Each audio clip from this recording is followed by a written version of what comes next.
आज हम सीखेंगे how can we obtain pure copper sulphate from an impure sample.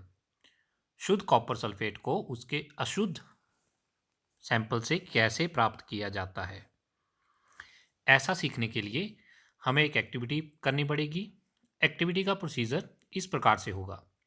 Take some impure sample of copper sulphate in a china dish. एक china dish में लगभग 5 ग्राम अशुद्ध copper sulphate लेना है। देखिए, कॉपर सल्फेट ब्लू कलर का होता है, तो ये कॉपर सल्फेट पाउडर हमने ले लिया। Dissolve it in minimum amount of water. इस कॉपर सल्फेट को हमने जल की कम से कम मात्रा में डिजॉल्व कर देना है, घोल देना है। Filter the impurities out.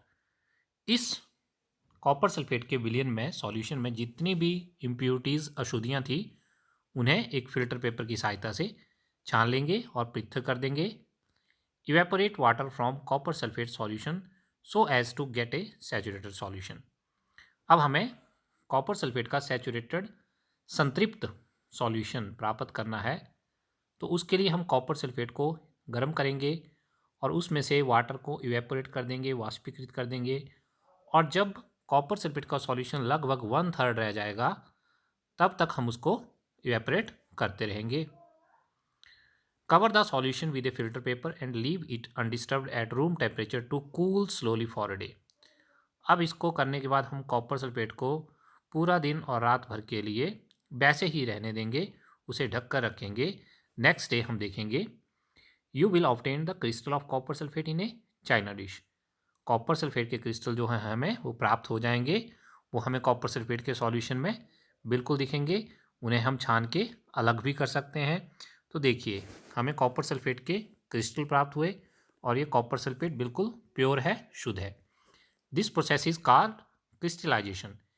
इस प्रोसेस को क्रिस्टलीकरण भी कहा जाता है। The crystallisation method is use to purify solids. और इस क्रिस्टलाइजेशन मेथड का यूज़ सॉलिड्स को प्योरीफाई करने में किया जाता है। जैसे कि the salt as we get from sea water can have many impurities. समुद्री नमक जो होता है उसमें बहुत सारी इम्प्योरिटीज़ होती हैं। To remove these impurities the process of crystallisation is used. तो समुद्री नमक से उन इम्प्योरिटीज़ को रिमूव करने के लिए हम क्रिस्टलाइजेशन मेथड का यूज़ करते हैं। तो हमने जाना कि क्रिस्टलीकरण विधि का प्रयोग ठोस पदार्थों को शुद्ध करने में किया जाता है। उदाहरण के लिए, समुद्री जल से जो नमक हम प्राप्त करते हैं उसमें बहुत सी अशुद्धियां हो सकती हैं। इन अशुद्धियों को दूर करने के लिए क्रिस्टलीकरण विधि का उपयोग किया जाता है। तो क्रिस्टलाइजेशन की डेफिनेशन क्या होगी, इसका प्रिंसिपल क्या होगा? Crystallisation is a process. ये एक ऐसा प्रोसेस है, प्रक्रिया है, that separates a pure solid, जो शुद्ध ठोस पदार्थ को, सॉलिड को सेपरेट करता है, पृथक करता है। In the form of its crystal, crystal के रूप में, फ्रॉम ए सॉल्यूशन। और वो ठोस पदार्थ को उसके विलयन से ही प्राप्त करता है। तो हम कह सकते हैं क्रिस्टलीकरण वह विधि है जिसके द्वारा क्रिस्टल के रूप में शुद्ध ठोस को उसके विलयन से पृथक किया जाता है। Crystallisation technique is better than simple evaporation technique as.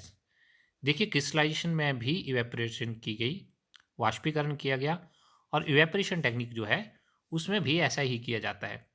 परंतु माना जाता है कि जो क्रिस्टलाइजेशन टेक्निक है वो इवेपोरेशन, वाष्पीकरण तकनीक से ज़्यादा बेटर है। और क्यों, तो चलिए जानते हैं इसके बारे में। सम सॉलिड्स डिकम्पोज और some like sugar may get charred on heating to dryness.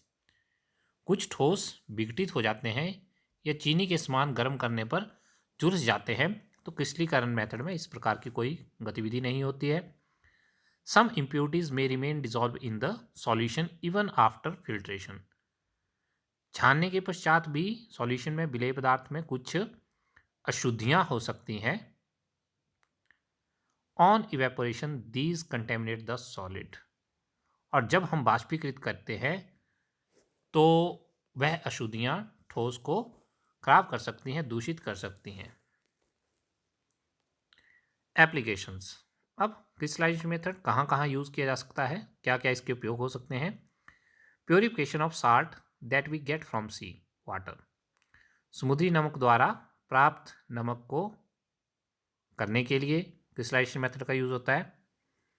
जितना भी समुद्री जल है वो क्रिस्टलाइजेशन मेथड से ही शुद्ध किया जाता है। Separation of crystal of alum from impure samples, फिटकरी की बात कर रहे हैं। फिटकरी के अशुद्ध नमूने से शुद्ध फिटकरी को पृथक किया जा सकता है।